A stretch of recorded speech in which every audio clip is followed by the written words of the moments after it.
నమస్కారం. ఎన్ టైమ్స్కి స్వాగతం. హెడ్లైన్స్ చూద్దాం. బీఆర్ఎస్కు మరో షాక్. కాంగ్రెస్లో చేరనున్న greater Hyderabad deputy mayor.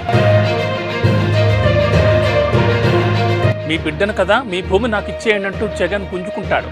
పాతపట్నంలో Nara Lokesh. చిన్న సంఘటనను భూతద్దంలో చూస్తున్నారు. మేడిగడ్డ బ్యారేజ్ వివాదంపై హరీష్ రావు. సంగారెడ్డి మండలం ఇస్మాయిల్ ఖాన్ పేట శివార్లో ఇసుక ఫిల్టర్లను కూలగొట్టడంతో కంది మండలంలో మొదలైంది చిదురుప్ప గ్రామ శివార్లో ఇసుక దందా. ఎన్నిసార్లు అధికారులు ఇసుక ఫిల్టర్లను కూలగొట్టినా ఇసుక దందా ఆగడం లేదు. రాత్రి సమయంలో నడుపుతున్నారు. ఇసుక ఫిల్టర్ నడుపుతున్న వారిపై చర్యలు తీసుకోవాలంటూ జిల్లా కలెక్టర్, ఆర్డీఓ, ఎంఆర్ఓ కోరుతూ చిదురప్ప గ్రామస్తులు విన్నవించారు.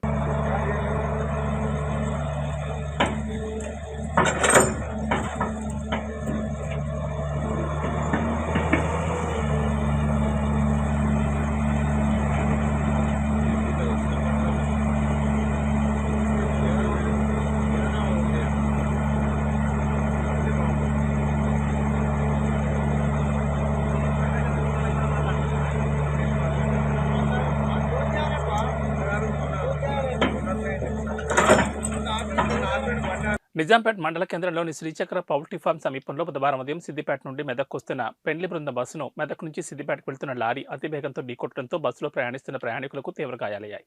ఈ విషయం తెలుసుకున్న మెదక్ ఎమ్మెల్యే మైనంపల్లి రోహిత్రావు క్షతగాత్రులను ఫోన్లో పరామర్శించారు. వెంటనే సిద్దిపేటలో ఉన్న ఏరియా ఆసుపత్రి సూపరింటెండెంట్తో ఫోన్లో మాట్లాడి క్షతగాత్రులకు వైద్య సదుపాయం అందజేయాలని సూచించారు. అవసరమైతే హైదరాబాద్లోని ఆసుపత్రికి తరలించాలని పేర్కొన్నారు. రోడ్డు ప్రమాదంలో గాయపడ్డ వాళ్లకు అన్ని విధాలుగా ఆదుకుంటామని ఎమ్మెల్యే డాక్టర్ మైనంపల్లి రోహిత్ ఫోన్లో మాట్లాడి హామీ ఇచ్చారు. అనంతరం సీఐ వెంకటేష్ మాట్లాడుతూ బస్సు లారీ ఢీకొనడంతో లారీ డ్రైవర్, బస్సు డ్రైవర్కు తీవ్ర గాయాలయ్యాయని, బస్సులో ఉన్న నలుగురు పరిస్థితి విషమంగా ఉండడంతో ప్రభుత్వ ఆసుపత్రికి తరలించామన్నారు. కేసు నమోదు చేసుకుని దర్యాప్తు చేస్తున్నామని పేర్కొన్నారు. ఈరోజు నిజాంపేట గ్రామ శివార్లో NS 765D రోడ్డు పైన మెదక్ వైపు వెళ్తున్నటువంటి ఒక టూరిస్ట్ బస్సును లారీ ఆపోజిట్లో వచ్చి అతివేగంగా నడిపి బస్సును ఢీకొనడం జరిగింది. ఇటు ప్రమాదంలో లారీ డ్రైవర్కు, బస్సు డ్రైవర్కు తీవ్ర గాయాలని, అదేవిధంగా బస్సులో ఉన్నటువంటి ఇద్దరికి కూడా, ఒక పాప 7 years, ఒక లేడీ 50 years, మొత్తం 4 members ఇంజూరీ అయినట్టు మనకి ప్రాథమికంగా తెలిసింది. దీనిపై విచారణ చేస్తున్నాం. Thank you. మెదక్ జిల్లా రామాయంపేట మండల కేంద్రంలో న్యాయ సేవాధికార సంస్థ ఆధ్వర్యంలో న్యాయ విజ్ఞాన సదస్సు ఏర్పాటు చేశారు. స్థానిక రైతు వేదిక ఆవరణలో ఏర్పాటు చేసిన కార్యక్రమానికి అధికారులు, ప్రజాప్రతినిధులు, పలువురు న్యాయవాదులు హాజరయ్యారు. బాల్య వివాహాలు, వరకట్న వేధింపులు, బాలల అక్రమ రవాణా, మహిళలపై దాడులు, మూఢనమ్మకాలు, సైబర్ నేరాలు, ట్రాఫిక్ నిబంధనలపై అవగాహన కల్పించారు. నిరుపేదలకు న్యాయ సేవాధికార సంస్థ ఆధ్వర్యంలో ఉచిత న్యాయ సలహా ఇవ్వనున్నట్లు వారు తెలిపారు. ఈ అవకాశాన్ని ప్రజలు సద్వినియోగం చేసుకోవాలని సూచించారు. మహిళల భద్రత కోసం తీసుకొచ్చిన చట్టాలను వివరించారు. ఈ కార్యక్రమంలో న్యాయవాదులు Siddhagoud, Siddiramulu, Vinod Kumar, Madhu, Ramayampet CI Venkatesh, she team Lakshmi, తహసీల్దార్ రజని తదితరులు పాల్గొన్నారు. మనం ఈ అవగాహన సదస్సులు ఎందుకు జరుపుకుంటామంటే, సమాజంలో నేరాలు, అఘాయిత్యాలు, ప్రమాదాలు చాలా జరుగుతూ ఉన్నాయి. ఇలాంటి నేరాలు, అఘాయిత్యాలు, ప్రమాదాల నుంచి ఎలాంటి జాగ్రత్తలు వహించాలి, ఎలాంటి వెలుగులు పాటించాలి, ఎలా మనం రక్షించుకోవాలి అనే ఉద్దేశంతో ఇలాంటి అవేర్నెస్ ప్రోగ్రాంలు అందరికీ అందుబాటులో ఉండాలని చెప్పి ఈ ప్రోగ్రాం జరగడం జరుగుతుంది. ఇలాగా మహిళలు ఈ రోజున జరిగేవి చాలా ప్రమాదాలు ఏడ జరుగుతున్నాయంటే మహిళలు చాలా ఈ లీగల్ అవేర్నెస్ ప్రోగ్రామ్ ఏంటి, మరి ఇదంతా ఈ కథలు ఎప్పుడు ఏంటి, ఇదంతా ఏం చెప్తారు, ఇదంతా చట్టాలు ఏంటి, కొట్లాటలు ఏంటి, ఇవన్నీ ఒక ఆలోచన విధానంలో అది ఆలోచిస్తున్న మనం కూర్చొని ఇక్కడ చెప్పేవాడు వినేవాడు ఇప్పుడు లోపే వినేవాడికి లోపే ఉండదు.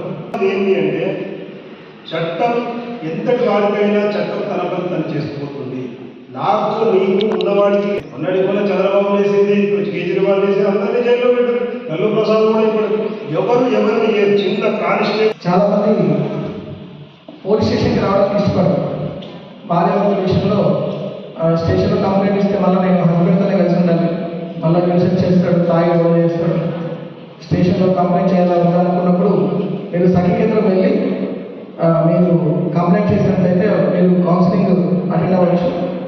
ఇది మీ చుట్టుపక్కల ఉన్న వాళ్ళు కూడా చెప్పండి. అదేవిధంగా డైల్ 100 ఇది అందరికీ తెలిసింది. ఇప్పుడు 108 ఏ విధంగానో డైల్ 100 ప్రతి ఎమర్జెన్సీ ఏ ఎమర్జెన్సీలో అయినా కానీ మీకు పోలీస్ సహాయం కావాలంటే డైల్ 100కి స్టేజ్ని అలంకరించిన పెద్దలందరికీ నా నమస్కారాలు. మేము సిటీ సబ్ డివిజన్ సూపర్తోటి నేను ఇన్ఛార్జిగా ఉన్నాను. మా తరఫున స్వరూపాలు ఉంటాయి, నాగరాజు ఉన్నాడు, అశోక్ అని ఉంటారండి. మేము ముగ్గురము సిటీ గురించి చాలా మందికి మేము చాలా ప్రోగ్రామ్స్ కూడా పెట్టాము. మన సూపర్ సబ్ డివిజన్ నుంచి రామన్పేట కానీ మన అక్కనపేట కానీ ఇలా స్కూళ్ళలో కూడా చాలా ప్రోగ్రామ్స్ కూడా ఇచ్చాం మేడం. మేము మా ఒక నంబర్ ఉంటుంది, సిటీ నంబరు. లేడీస్కు ఎలాంటి ప్రాబ్లమ్స్ కానీ ఆఫీసర్ల కానీ శంకర్పల్లి మండలంలోని జన్వాడ గ్రామంలో నిన్న రాత్రి జరిగిన సీసీ రోడ్ విషయంలో రెండు కమ్యూనిటీల మధ్య గొడవ జరిగి పెద్ద ఉధృతకు దారితీసింది. సీసీ రోడ్ వేస్తున్న క్రమంలో క్రిస్టియన్ కమ్యూనిటీ చర్చి ముందు నుంచి రోడ్డు వేయొద్దని గొడవకు దిగడంతో మిగతా గ్రామస్తులు వాళ్ళని పంపించడానికి ప్రయత్నం చేయడంతో తీవ్ర ఉధృతకు చోటు చేసుకుని ముగ్గురు వ్యక్తులపై దాడులు జరిగాయి. ఈ విషయంపై రాజేంద్రనగర్ అడిషనల్ డీసీపీ రష్మి పెరుమాళ్ మాట్లాడుతూ ఇది ఒక ఊర్లో జరిగే రెండు కమ్యూనిటీల మధ్య జరిగిన విషయమని, దీనిపై మేము చర్యలు తీసుకుంటామని హెచ్ఎండిఏ ఇంజనీర్తో గ్రామ పంచాయతీలోని మాట్లాడి ఈ ఇష్యూను సాల్వ్ చేస్తామని ఈ సందర్భంగా ఆమె తెలిపారు. ఇప్పటికే 2 కేసులు నమోదయ్యాయని, నిందితులు ఎవరో ఇన్వెస్టిగేషన్ చేసిన తర్వాత అరెస్ట్ చేస్తామని ఆమె మీడియా సమావేశంలో తెలిపారు. ఈ విషయంపై ఇంజనీర్ మాట్లాడుతూ రాత్రి రోడ్డు వేసిన క్రమంలో మా సిబ్బంది డిన్నర్కి వెళ్లిన తర్వాత ఈ విషయం జరిగిందని, మేము అక్కడికి రోడ్డు ఆఫ్ చేయడం జరిగిందని ఆయన ఈ సందర్భంగా తెలిపారు. నా పేరు అప్పారావు, నేను ఎగ్జిక్యూటివ్ ఇంజనీర్ హెచ్ఎండి అండి. మనకి ఇక్కడ దీనికి ఒక 7.4 crores మొత్తం టోటల్ 3.5 kilometers రోడ్స్కి శాంక్షన్ అయింది. మనకి టోటల్ 50% ఏమో బీటీ రోడ్డు, 50% ఏమో సీసీ రోడ్డు. అది మనం 24 feet 7.5 meters అంటే 24 feet మనం చేసినాము. ఇప్పుడు ప్రతిదీ మనం ఏం చేస్తున్నామంటే నైట్లో లేట్ అవర్స్కి ఉంటున్నాయని కాబట్టి మన వాళ్ళు ఏం చేస్తారంటే డేలో మార్కింగ్ చేస్తాము. మార్కింగ్ చేసి నైట్లో కొంచెం లేట్ అవర్స్లో మనం స్టార్ట్ చేస్తాము. అట్లనే ఇది 3.5 meters అంటే 12 feet మార్కింగ్ ఇచ్చేసి మనం ఇది పెట్టేసినాము. లోకల్ ఏమైందంటే కొంచెం వర్క్ స్టార్ట్ అయింది. ఇక మా వాళ్ళు లంచ్కో డిన్నర్కో వెళ్ళిపోయి కొంచెం చేసి వద్దాం నైట్లో కదా. ఇది ఎప్పుడు ఇట్లా చిన్న చిన్న ప్రాబ్లం ఉన్నా కూడా అక్కడ లోకల్ సర్పంచ్ గారు వీళ్ళు అంతా సాల్వ్ చేసుకుంటున్నారు. అది కొంచెము ఇది తీసేసి ముందుకు వేసుకున్నారు, ఎంకరేజ్ చేశారు కొంచెం 3 feet 4 feet తీస్తే అది మరి వాళ్ళు కూడా ఇది చిన్న విషయం. ఆ ఇష్యూలో వద్దు అనుకుని మా వాళ్ళు వద్దు అని అన్నా కూడా బలవంతంగా వేయించారట వాళ్ళు తీపిచ్చేసి. ఏది మనం ఒక వర్గం వాళ్ళు ఎవరనే మనకి ఒక వర్గం నుంచి ఏం చేశారంటే వాళ్ళే తీసేసి బలవంతంగా మనం రోడ్ ఉన్నదని చెప్పి చేశారు. చేసిన తర్వాత ఇది మ్యాన్ పవర్ ఏదో ఒక ఇద్దరు అటు ఇటు కొట్టుకుని ప్రాబ్లమ్స్ ఇది చేశారు. దాని ప్రకారమే నైట్లో మేము వచ్చి మనము స్టాప్ చేయించి వర్క్ మొత్తం స్టాప్ చేసేసినాం. చేసి మనకి ఎంత విడ్త్ కావాలనేది ఆ విడ్త్ పెట్టి ఆ విడ్త్ ప్రకారం బ్యాలెన్స్ ఏది ఉందో అది తీపిచ్చేసిన నేను. తీసి మనం యాజ్ పర్ నామ్స్ ప్రకారం ఏది ఉందో అది చేయించిన అండి. ఇక్కడ ఈ గ్రామ పంచాయతీలో బిల్డింగ్ కట్టాలన్నా మీ పర్మిషన్ కంపల్సరీ అంటే అది మరి ఉండదు. హెచ్ఎండి ఏరియాలో ఇది ఉంటుంది. ఇది స్పెషల్గా అప్పుడు మినిస్టర్ గారు అప్రూవల్ చేసి ఇది చేశారు కాబట్టి మనం రోడ్డు రిక్వెస్ట్ చేసినాం అది అట్లా. నిన్న ఈవినింగ్ మాకు ఈ Janwada village Mokila police station లిమిట్స్లో ఒక చిన్న ఇష్యూ అయింది. ఈ HMDA road official road government road sanction road వేస్తున్నప్పుడు టూ గ్రూప్స్ అంటే సేమ్ విలేజ్ వాళ్ళే. ఒకటేమో క్రిస్టియన్ కమ్యూనిటీ కన్సర్నింగ్ గ్రూప్, ఒకటేమో హిందూ కమ్యూనిటీ కన్సర్నింగ్ గ్రూప్స్. ఈ విలేజ్ రోడ్ వేస్తున్నప్పుడు రోడ్ లెంత్ ఎంత ఉండాలా, విడ్త్ ఎంత ఉండాలా దాని మీద కొంచెం ఇష్యూ అయింది. సో ఇష్యూ అయినప్పుడు ఇమీడియట్గా మా పోలీస్ టీం రెస్పాండ్ చేసి ఇమీడియట్గా దాన్ని కంట్రోల్లో తీసుకున్నాం సిచ్యువేషన్ని. సో హెచ్ఎండిఏ నుంచి ఈ గారు కూడా ఉన్నారు, ఆయన కూడా చెప్పారు ఎంత రోడ్ ఎంత విడ్త్ ఉండాలో. దాని ప్రకారమే ఇప్పుడు యాక్షన్ తీసుకొని రోడ్ కరెక్ట్గా వేపిస్తాం. ఓకే. అండ్ నేను నైట్ అయితే 2 కేసెస్ రిజిస్టర్ చేశాము. As per law we will take the necessary action on it. Okay, అదే ఇప్పుడు ఇన్వెస్టిగేషన్ చేస్తున్నాం, దాని మీద we will take the necessary action. కొంత వీడియో ఫుటేజ్ ఉంది మా దగ్గర, దాన్ని ప్రాపర్గా వెరిఫై చేసి వీ విల్ డూ. పర్మిషన్ ఉందా? అది ఇప్పుడు గ్రామ పంచాయతీ వాళ్ళతో మీటింగ్ పెట్టుకుంటున్నామండి. So we will have a complete discussion on exactly. ఇప్పుడు మీరు చూడొచ్చు ఆల్రెడీ ఇంకో కొత్త చర్చ్ కన్స్ట్రక్షన్ అవుతుంది. సో దాని ప్రాపర్ వెరిఫికేషన్ చేస్తున్నాం మేము దాని గురించి. ఆల్రైట్. సో నిన్న అయిన కేసు 2 కేసులు అయినాయి, ఇప్పుడు ఎఫ్ఐఆర్లు అయినాయి. దాని మీద ఎవరెవరు ఉన్నారు, అక్యూజ్ ఎవరిని అరెస్ట్ చేయాలా ఏంటి ఇప్పుడు ఇవాళ వీ విల్ మొత్తం ఇన్వెస్టిగేషన్ చేసి by evening we will do the necessary arrest. ఒక కమ్యూనిటీలో వేరే ఇక్కడ నుంచి వేరే వాళ్ళని తీసుకొచ్చేదాన్ని తెలిసింది, అది ఎంతవరకు? లేదండి, అది ఏం నిజం కాదు. లోకలే, కంప్లీట్లీ విలేజ్ లోకల్లో అయిన ఇష్యూనే ఇది. సో నిన్న night we have taken it under control. Now we will make the necessary arrest. Right. Injuries ఎంతమంది అయ్యారు? ఇంజూర్డ్ ఇప్పుడు 3 ఉన్నారు, హాస్పిటల్లో ఉన్నారు. ఇప్పుడు కండిషన్ అవుట్ ఆఫ్ డేంజర్ అని చెప్తున్నారు. వాళ్ళిద్దరు గొడవలో కొంచెం స్టోన్ పెల్టింగ్ అయింది. ఆ స్టోన్ పెల్టింగ్ లో బోత్ సైడ్స్ నుంచి అయినాయి. బోత్ సైడ్స్ కొంచెం ఇంజరీస్ అయినాయి. 3కి కొంచెం సీరియస్ ఉన్నారని హాస్పిటల్లో ఉన్నారని తెలుసు. అవుట్ సైడర్స్ అంతా లోకల్ విలేజ్ వాళ్ళతోనే గొడవ అయింది. రంగారెడ్డి జిల్లా షాద్నగర్ సమీపంలోని చట్టాన్పల్లిలో ఉన్న సాంఘిక సంక్షేమ గురుకులాల్లో విషాదం చోటు చేసుకుంది. వికారాబాద్ జిల్లా పోడూరు మండలం కల్లేపల్లి గ్రామానికి చెందిన దివ్యకాంత్ 5వ తరగతి చదువుతున్నాడు. రాత్రి నుంచి తీవ్రమైన విరేచనాలతో అస్వస్థతకు గురయ్యాడు. గమనించిన సిబ్బంది చికిత్స కోసం తెల్లవారుజామున షాద్నగర్ ప్రభుత్వ ఆసుపత్రికి తరలించగా విద్యార్థి మృతి చెందాడు. విషయం తెలుసుకున్న షాద్నగర్ ఎమ్మెల్యే వేర్లపల్లి శంకర్ ఆసుపత్రికి చేరుకుని విద్యార్థి తల్లిదండ్రులతో మాట్లాడారు. జన్మదినం రోజే విద్యార్థి మృతి చెందడంతో చదువుతున్న గురుకులంలో విషాద ఛాయలు అలుముకున్నాయి. సార్ మాది ప్రాపర్ వచ్చేసి కండపల్లి విలేజ్, పూడూరు మండల్, పరి కాన్స్టిట్యూన్సీ మాది, వికారాబాద్ జిల్లా. అయితే మా బాబు 5th క్లాస్ రన్నింగ్ చిటంపల్లి స్కూల్లో చదువుతుంది అక్కడ. అయితే బీసీ వెల్ఫేర్ మహాత్మా జ్యోతి పూలేదానికి ఎగ్జామ్ రాపిస్తే ఇక్కడ సీట్ వచ్చింది ఎప్పుడు దసరా తర్వాత వచ్చింది. అక్టోబర్ 9th ఇక్కడ మేము రిజిస్ట్రేషన్ చేయించాము. అయినాక బాగానే మంచిగా ఉండు, మిగతా మా మధ్యలో చూసిపోయినా వాడు కూడా ఫోన్ చేస్తుండే, వీళ్ళు కూడా మంచి కేర్ తీసుకున్నారు. అయితే ఈరోజు వాడి బర్త్డే. అయితే నిన్న సాయంత్రం వాడు నాకు ఫోన్ చేసి డాడీ రాలేవు, నిన్న ఇంటికి వస్తాను చెప్పిన 100 రూపాయలకి. నేను సాయంత్రం ఫోన్ చేసి డాడీ ఇంకా రాలేవు అంటానంటే, లేదు బిడ్డ రేపు పొద్దున అమ్మ నేను ఇద్దరం కలిసి వస్తాము, రేపు మార్నింగు స్నానం చేసుకొని రెడీగా ఉండు, కొత్త బట్టలు వేసుకొని అని చెప్పిన. అయితే సరే అని చెప్పి వాడు అన్నాడు. ఇక వానితో నిన్న నేను ఆనంద బాష్పాలు చూసినా కానీ ఈ కన్నీటి బాష్పాలు చూస్తానే అనుకోలేదు. కానీ బర్త్డే డెడ్ అయితే అనుకోలేదు. అది ఏమైందనేది ఎవరు తెలియదు. మరి ఎప్పుడు కంప్లైంట్ లేదంటారు, హెల్త్ కంప్లైంట్ లేదని చెప్తున్నారు. మరి ఏం జరిగింది? హెల్త్ ప్రాబ్లం ఉన్నా కానీ హాస్టల్లో వేయకపోతుండే సార్. నేను నా దగ్గర ఉంచుకొని లక్షలు ఖర్చు అయిన సరే నా కొడుకు నేను బతికించుకునేదాన్ని నేను. కానీ ఆయనకి ఏ ప్రాబ్లం లేదని తీసుకొచ్చేసా 3-4 months అవుతుంది ఆయన లేచి.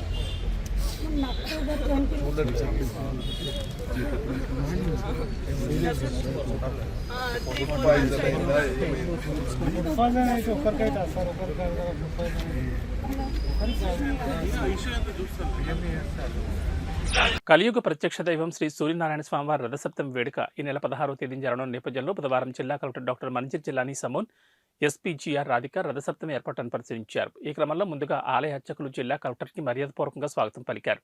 ప్రత్యేక పూజలు నిర్వహించారు. ఆలయ అర్చకులు అధికారులతో స్వామివారి ఆలయ ప్రాంగణంతో పాటు ఇంద్ర పుష్కరిణి ఉచిత దర్శనంతో పాటు వీఐపీ, వీవీఐపీ దర్శనం మార్గాల ఏర్పాటుపై ఆరా తీశారు. దర్శనం నిమిత్తం వచ్చే భక్తులకు ఎటువంటి సౌకర్యం కలగకుండా ఏర్పాట్లు జరగాలని ఆదేశించారు.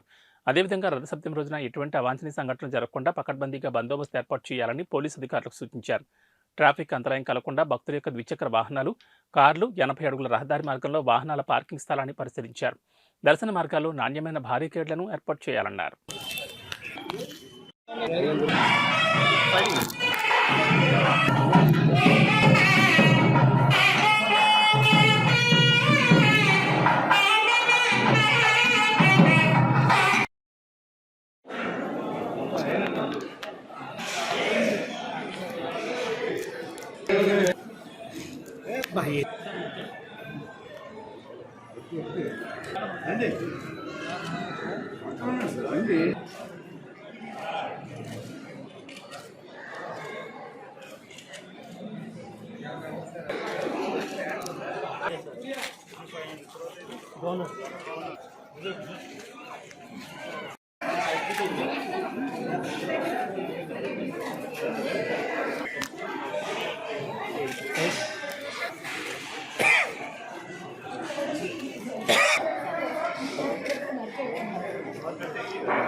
విలువలు లేనందుకే ఆవేదనతో పార్టీని విడుతున్నానన్నారు చెరుకుచెర్ల రఘురామయ్య, వైఎస్ఆర్సీపీ రాష్ట్ర అదనపు కార్యదర్శి. ఈ పత్రికల సమావేశంలో ఆంధ్రప్రదేశ్ రాష్ట్ర అదనపు కార్యదర్శి చెరుకుచెర్ల రఘురామయ్య ఆంధ్రప్రదేశ్ రాష్ట్రంలో ప్రభుత్వం అవినీతిమయంగా మారిపోయిందన్నారు. భవిష్యత్ కార్యాచరణపై పలు సమావేశాలు, సన్నిహితులు, నాయకులు, అభిమానులను సంప్రదించి నిర్ణయం తీసుకుంటారన్నారు. చాలా మనసు బాధతో రాజశేఖర రెడ్డి కుమారుణ్ణి వీడిపోవాల్సి వస్తున్నది.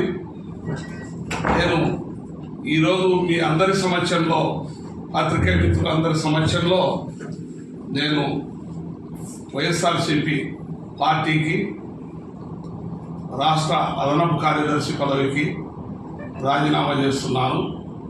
ఇది నేరుగా వైఎస్ జగన్మోహన్ రెడ్డి గారికి అడ్రస్ చేయడం జరిగింది.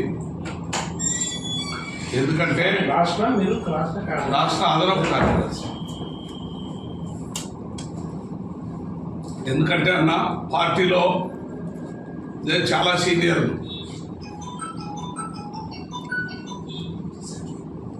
నేను తీసుకుపోయి చేర్చిన వాళ్ళకి ఇచ్చే ప్రాధాన్యతలో నాకు ఒక పైసా వంతు, దాన్ని వ్యతిరేకంగా పనిచేస్తాను. బైరెడ్డి సిద్ధార్థ రెడ్డితో ఏమన్నా విభేదాలు? భేదాలు అంటే ఇప్పుడు నేనే పార్టీలో చేర్చింది, ఆయన నేనే తీసుకుపోయి ఆయన అట్లా కూర్చోవాలంట, ఆడతారు అట్లా కూర్చోవాలా, ఆయన ఇక్కడ కూర్చోవాలా. నువ్వు విభేదించకుండా ఎట్లుంటామన్నా? ఇప్పటికి కూడా కార్పొరేషన్ చైర్మన్ ఇచ్చినారు, వాళ్ళు జగన్మోహన్ రెడ్డి ఎట్లుంటాడో చూడకుండా ఇచ్చినారు. కొంతమందికి అవకాశం లేదన్నా. నీవు అడిగిన క్వశ్చన్ కరెక్టే, కానీ ఆయనతో ఆయన ఎవరికి కూడా మాట్లాడడానికో, సమస్యలు చెప్పడానికో, ఇంకో దానికో ఏం లేదు. One man show. మంచోడు, నాకు ప్రాణ స్నేహితుడు. ఆయన దగ్గర ఏ విధమైనటువంటి తప్పు పెట్టాల్సిన లక్షణాలు ఒక్కటి కూడా లేవు. అయితే రాజకీయంగా అనర్హుడు. చాలా మంది ఎమ్మెల్యే ఆల్రెడీ టీడీపీలో జాయిన్ అవ్వమని అడిగారు. మీరేమన్నా టీడీపీలో జాయిన్ అయ్యే అవకాశం ఉందా? ఉండొచ్చు అన్న, ఉండొచ్చు. అయితే కొంచెం అందరినీ ఒకసారి 6 మండలాలు ఒకసారి రౌండ్ వేసి అందరినీ కలిసి చూస్తారు. నాతో పాటు ఎవరు వస్తారు, ఎవరు రారు, ఎవరి అభిప్రాయం ఎట్లుంది, వాళ్ళ అభిప్రాయం బట్టి. కేంద్ర ప్రభుత్వం అనుసరిస్తున్న కార్మిక, రైతాంగ, ప్రజా వ్యతిరేక విధానాలను వ్యతిరేకిస్తూ ఈ నెల 16వ తేదీన జరిగే భారత్ గ్రామీణ సడక్ బంద్ కార్యక్రమాన్ని విజయవంతం చేయాలని ఏఐటీయూసీ రాజన్న సిరిసిల్ల జిల్లా శాఖ ప్రధాన కార్యదర్శి కడారి రాములు, కోనరావుపేట మాజీ జడ్పీటీసీ గొట్టె రుక్మిణి పిలుపునిచ్చారు. రాజన్న సిరిసిల్ల జిల్లా కోనరావుపేట మండల కేంద్రంలో వారు మీడియాతో మాట్లాడుతూ కేంద్రంలోని మోడీ సర్కార్ కార్మిక, రైతాంగ, ప్రజలకు నష్టం కలిగించేలా చట్టాలను తీసుకొచ్చి ఇబ్బందులు గురిచేస్తోందని, దాన్ని నిరసిస్తూ అన్ని జాతీయ ట్రేడ్ యూనియన్లు, పార్టీలు ఫిబ్రవరి 16వ తేదీ రోజు జాతీయ గ్రామీణ సడక్ బంద్ కార్యక్రమం నిర్వహిస్తున్నందున అన్ని వర్గాల ప్రజలు సహకరించి విజయవంతం చేయాలని వారు కోరారు.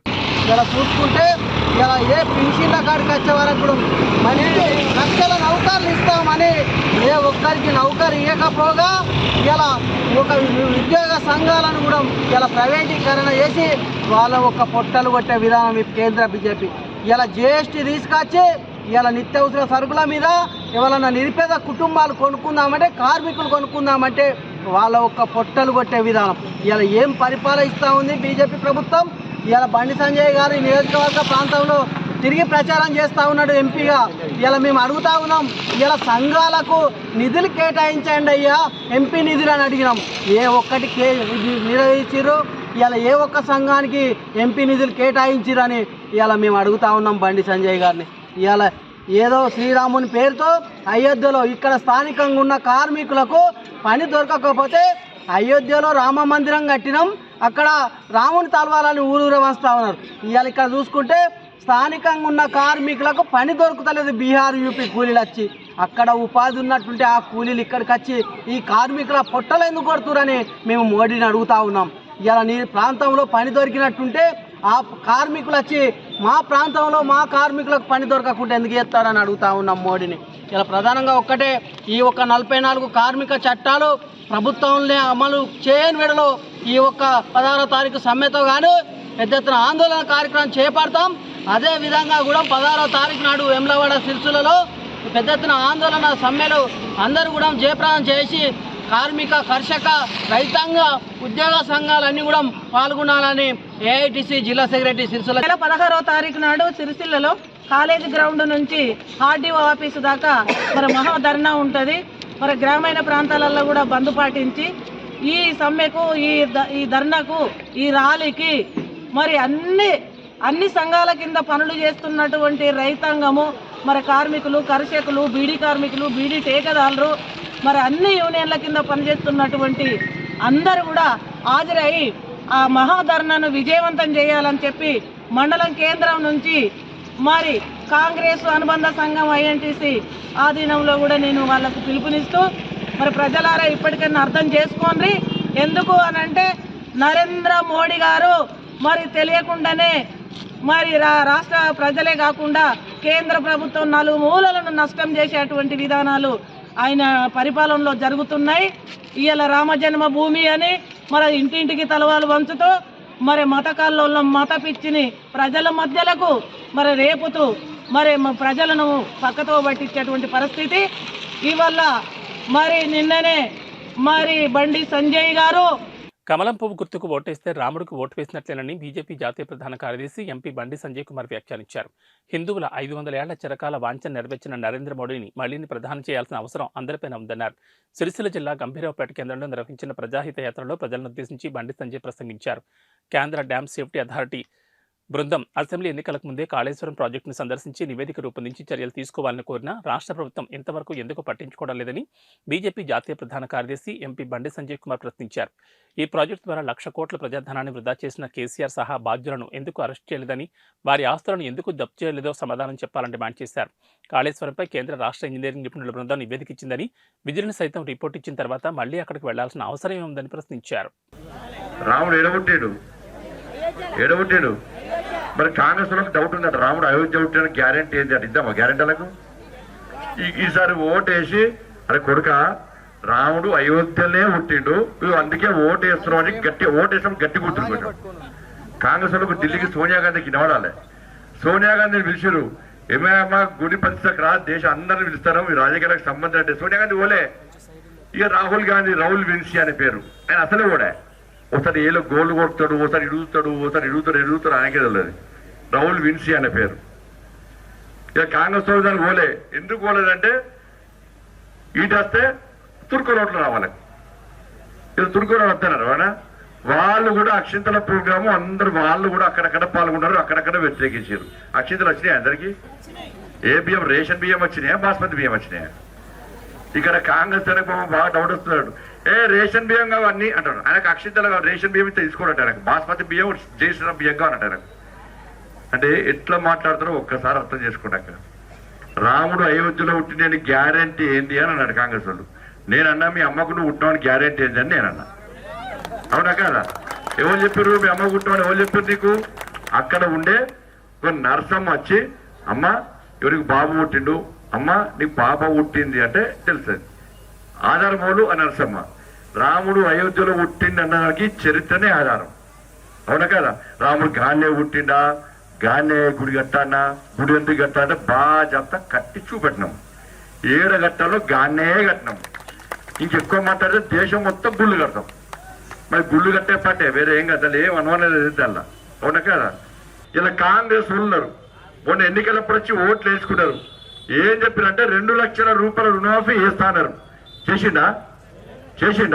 2,500 రూపాయలు మీ అకౌంట్లో వేస్తాన్నారు. పట్టాయి మీ అకౌంట్లో? మరి 2,500 రూపాయలు 15,000 రూపాయలు రైతు బంధు పేరు మీద ఇస్తున్నారు. ఇచ్చిర్రా? 500 రూపాయలకే సిలిండర్ ఇస్తున్నారు. ఇచ్చిర్రా? 200 యూనిట్లు కరెంటు ఫ్రీ అన్నారు. ఇచ్చిర్రా? మీ పిల్లలకు ఉద్యోగాలు ఇస్తున్నారు. ఇచ్చిర్రా? ఇక ఇయ్యరు. ఇక ఏం చెప్తారు? రేపో ఎల్లుండో ఎన్నికలకు కూడా వస్తుంది. రాగానే ఏం చెప్తారు? మొన్న ఓటేసుకొని వీకిరిగా. ఈసారి ఏమంటే మేము అకౌంట్లో వేద్దాం అనుకున్నాము, 2,00,000 రూపాయలు ఇద్దాం అనుకున్నాం కానీ ఎన్నికలు వస్తున్నాయి కదా అంటారు. ఇక మళ్ళీ ఆపుతారు. మళ్ళీ ఎన్నికల తర్వాత అటే ఇక మళ్ళీ ఏరియా మళ్ళీ 5 సంవత్సరాల దాకా అటే. ఇక మోడీ సారు 2,00,000 ఇల్లు ఇచ్చిందాక 2,40,000 ఇల్లు పేదోళ్ళకి ఇచ్చాడు. మీకు వచ్చినాయి? ఎవరికైనా వచ్చినాయా? మరి ఎట్లా ఓటేస్తారు? ఇక్కడ కేసీఆర్ ముఖ్యమంత్రి కొడుకే కదా అయినే. ఏబీ బులెటిన్ విశేషాలు. నమస్కారం.